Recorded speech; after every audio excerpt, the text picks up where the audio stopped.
Hi, David Norris here, Business Doctors. I put together a short series of videos showing a number of steps to help you grow your business. I hope you enjoy them.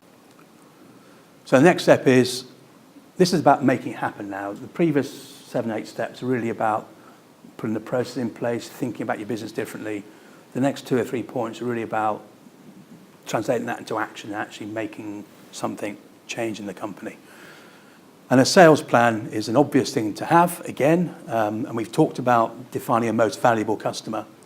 But it's really about taking some time to analyse your marketplace and then address it through a comprehensive sales plan. And again, entrepreneurs tell us that sometimes you just get so wrapped up in the company, you're good at what you do, you don't always recognise, I should say, the importance of having a process and a strategy in place from a sales perspective to help drive the numbers. And I've got an example here of a company that, a printing company, 7 or 8 salespeople out there on the road, but they didn't ever have, at that point, any real sales process, no real sales reporting, no real sales measurement, no forecasting, which is quite surprising if you've got 7 or 8 people out there and you're not really measuring them. So that was a pretty easy situation to I guess to fix really for someone, which is put in place a very simple but comprehensive sales process and sales planning.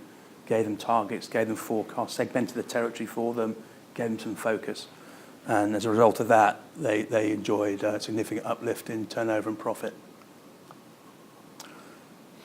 Then it's about, so we talked about sales. What else can you do in your company? Well, it's really, you've got your people. So it's about making your people profitable.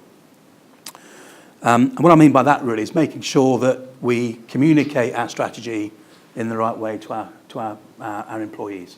Again, it's a common mistake, I think, in some ways, where we go away, we put all this thought and action in place, but we don't communicate it to the people in the company that we're trying to grow. So consequently, they haven't really been bought into it. They're not necessarily on side, which is very important. If you're building a company with lots of change going on, we've got to make sure that the folks in the business are on side. So this making people profitable is really about making sure we communicate that strategy. In fact, get input from people to help them build part of the strategy, and then people will feel, again, part of the company. I have an example of diamond drillers.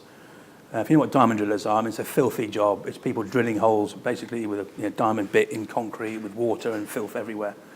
And this particular company was struggling a little bit with staff morale.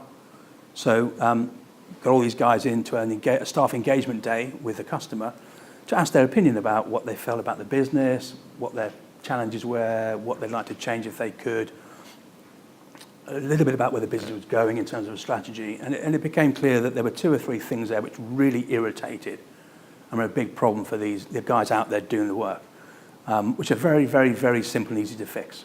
And one of them was simple as our vans are always filthy. The signage on the vans is a bit dodgy, letters are missing. We feel proud about the company, but our vans make us look like we're amateurs. So that was obviously a very simple thing to fix. They wanted to have uniforms as opposed to just wearing what they fancied. Part about having a sort of corporate identity, I suppose, in some way, feeling part of the team. So as a result of that, again, magnificent change in attitude. They bought into the